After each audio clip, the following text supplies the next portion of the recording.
Perhaps we see a scenario in this vision where Islam has invaded Rome. There's some sort of explosion, perhaps a dirty bomb. The city is devastated. The Pope escapes, and these guerrillas execute the Pope. That's only speculation.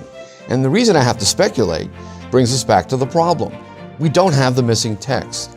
And the fact that everyone can speculate and give this vision any meaning he chooses without contradiction by the Vatican, and the fact that the Vatican says there is no official interpretation, means that obviously the only real interpretation, the only truly official interpretation, that of the Virgin herself, is missing. Angelus Press presents its 2017 conference on Fatima, Our Lady's Answer to Three Revolutions. I'm Christopher Ferrara. I'm from Richmond, Virginia. I'm a lawyer and an author and a Catholic commentator. I write a column for Fatima.org, and I'm here to attend the Angelus Press conference, and I'm participating in a debate on the third secret of Fatima. I was invited to the conference because I've written a book on the subject of this missing text.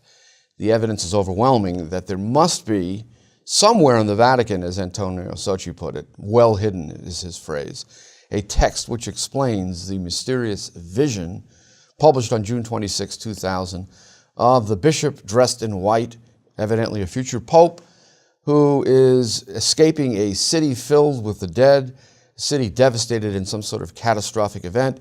He reaches the top of a hill, and there he is executed by a band of soldiers who fire bullets and arrows at him. And with him are also executed bishops, priests, and members of the laity.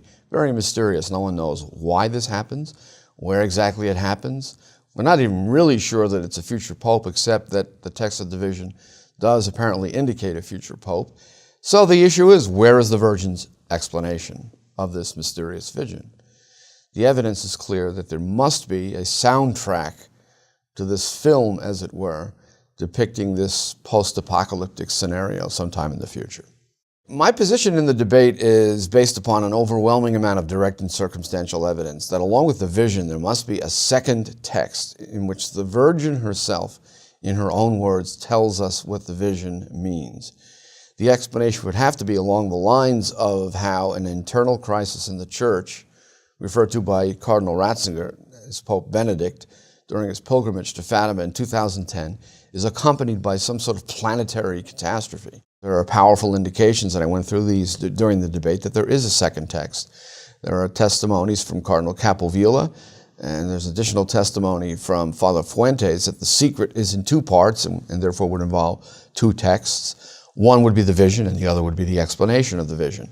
If Our Lady did give us an explanation of the vision, its value is inestimable. Its value is infinite, because it's a warning to the Church and to mankind about the consequences that will follow. There will be a crisis within the Church, and as a result of that crisis, a failure of the upper hierarchy principally, not only the Church but the whole world would be chastised.